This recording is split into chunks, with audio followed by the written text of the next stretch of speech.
प्यारे बच्चों, आज मैं कक्षा 10 सामाजिक विज्ञान के तीसरे खंड राजनीति विज्ञान में कुछ और लघुत्तरी प्रश्नों के बारे में बताएंगे। तो आइए देखते हैं कौन सा प्रश्न है। प्रश्न है, भारतीय संदर्भ में सत्ता की हिस्सेदारी को एक उदाहरण देते हुए इसका एक युक्तिपरक तथा एक नैतिक कारण बताना है। इस प्रश्न के बारे में इसका उत्तर देखिए। विद्वानों ने सत्ता की हिस्सेदारी के संदर्भ में प्रमुख रूप से दो कारकों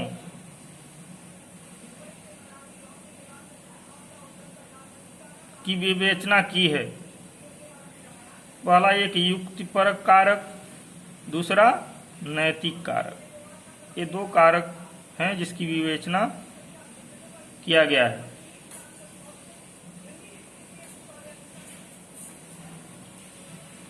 युक्तिपरक आधारित कारक शक्ति विभाजन से प्राप्त होने वाला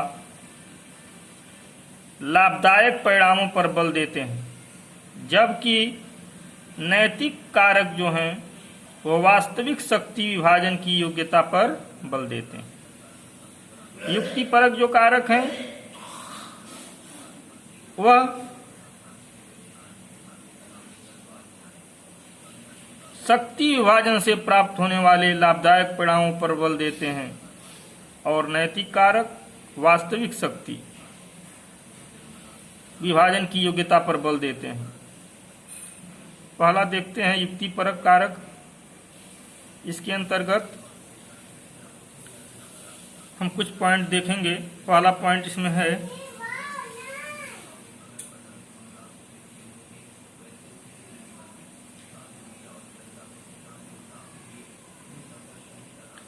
भारत में धर्म, जाति, वर्ग, भाषा, क्षेत्र तथा लिंग के आधार पर विविधताएं देखने को मिलती है। विविधताओं का मतलब है कि हमारे देश में अनेक धर्म के लोग हैं, अनेक जाति के लोग हैं, अनेक वर्ग के लोग हैं, अनेक भाषाएं बोलते हैं और क्षेत्र सबका अलग अलग है। इन सब चीज़ों के आधार पर जो है विविधताएं देखने को मिलती हैं। भाषा, धर्म, संप्रदाय तथा जाति के आधार पर अनेक प्रकार के समूहों का निर्माण होता है। भारत में इन समूहों की सत्ता में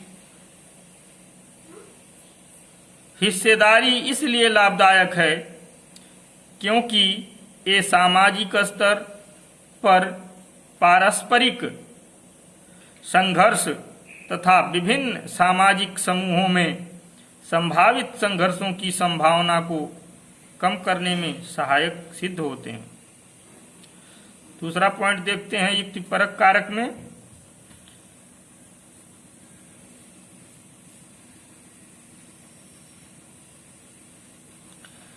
सामाजिक संकाय हिंसा तथा संघर्ष की भावना को प्रेरित करते हैं।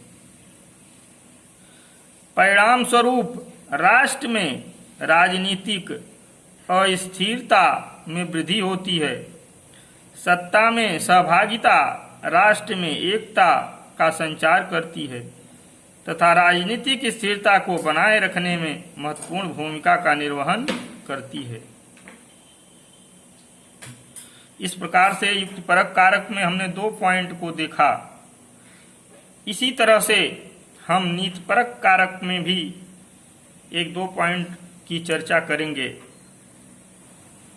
देखते हैं दूसरा पॉइंट इसमें है नैतिक कारक।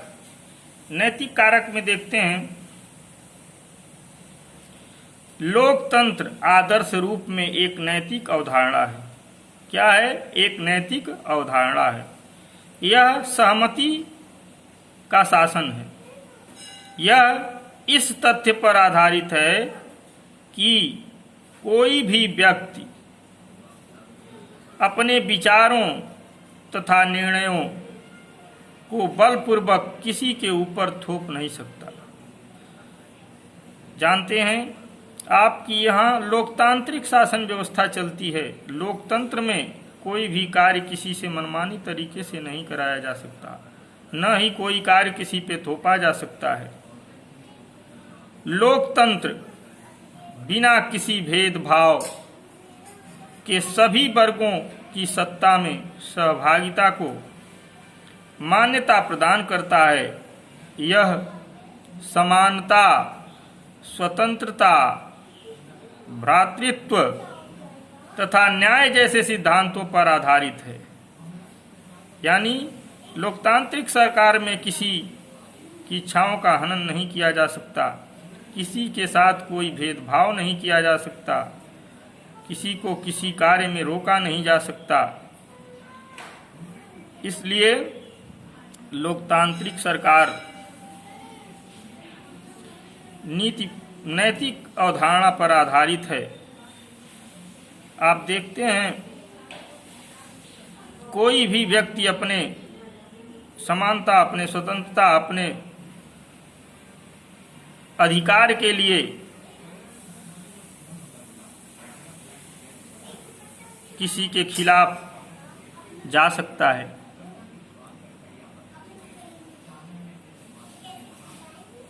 लोकतंत्र की आत्मा सत्ता एवं शक्ति के विभाजन तथा भागीदार में निहित है।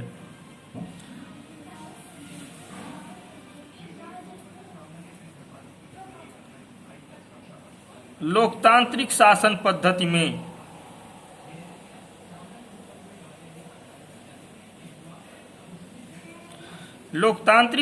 पद्धति में सत्तारूढ़ व्यक्तियों के निर्णयों तथा कार्यों के से सामान्य जनता भी प्रभावित होती है। अतः लोकतंत्र इस बात पर बल देता है कि सत्तारूढ़ व्यक्ति सामान्य जनता से यह राय अवश्य ले कि वे किस प्रकार से शासित होना चाहती है। लोकतांत्रिक सरकार सामान्यतया संवैधानिक सरकार होती है। यह जनता के अधिकारों तथा स्वतंत्रताओं का सम्मान करती है। सरकार यह जानने का प्रयास करती है कि जनता कैसे कानून व्यवस्था तथा नीतियों का निर्माण कराना चाहती है, जिससे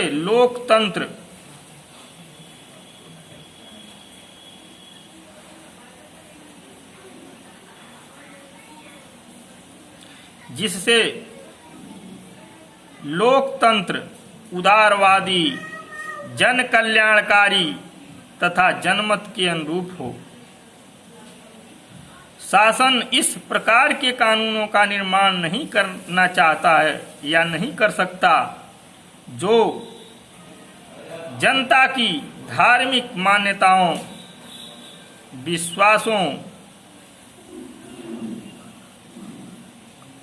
संस्कारों, मूल्यों तथा अच्छी परंपराओं के विपरीत हो। अतः समाज में अनैतिक गतिविधियों जैसे देह व्यापार, तस्करी, जमाखोरी, आतंकवाद, अपराधीकरण समाप्त करने संबंधी कानूनों के निर्माण का स्वागत किया जाता है। यानी